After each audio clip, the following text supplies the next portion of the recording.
Good morning, everyone. My name is Adrian, and I will be your discussant for this topic. And my topic was all about spelling and spelling reform. What is spelling reform? It is a movement of to modify conventional spelling so as to lessen or remove the difference between the orthography and pronunciation of the words, often authoritatively sanctioned or mandated change to spelling rule. Proposals for such as reforms are fairly common, and over the years many languages have undergone such reforms. Recently, profile examples are the German orthography reform of 1996 and the and on of Portuguese spelling reform of 1990, which is still being ratified. There are various goals which is may derive, such as reform facilitating literacy and international communication, making etymology clearer, or for aesthetic or political reasons. What is difference between spelling and spelling reform? Spelling reform, the planned alteration of the established alphabetic writing system of a language so as to remove or reduce elements taken to be source of confusion and difficulty in learning and using the system. Spelling reform does not usually include such as changes as the substitution of the writing system for another. As example, 1928, when Arabic script was replaced by Roman for writing of Turkish, changing in system of the non-alphabetic signs, as with the reform of Chinese characters begun in People's Republic of China in 1955, or the readoption of earlier individual spellings such as in English, the spelling fantasy after the 3 centuries of fantasy, there being no general substitution of F for PH through the language. Reforming English spelling. Many linguistics and educationists have been concerned with the way of systematizing written English, although there could be no reform before spelling became more or less fixed. Many of ideas that have been dominated the spelling reform that were already under discussion. For example, in 1568, Sir Thomas Smith called the consistency within an extended alphabet, including letter and the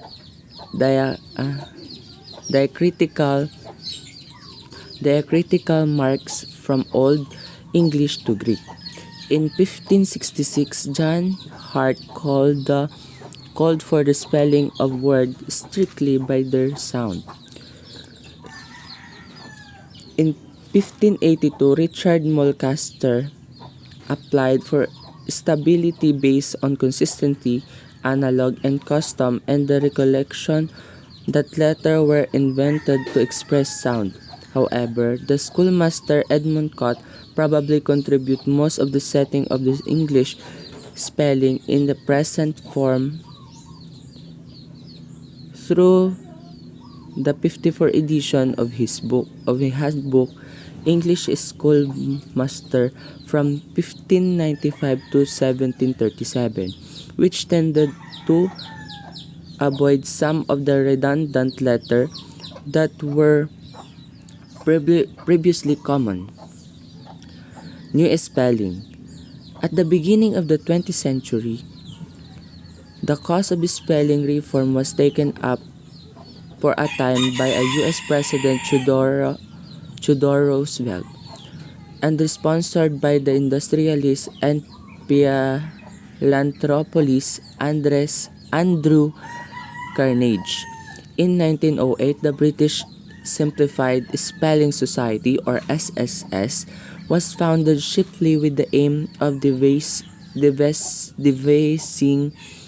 a reformed writing system based on the Roman alphabet, in the belief that as an development such as development would stand in a better chance of acceptance than a new alphabet.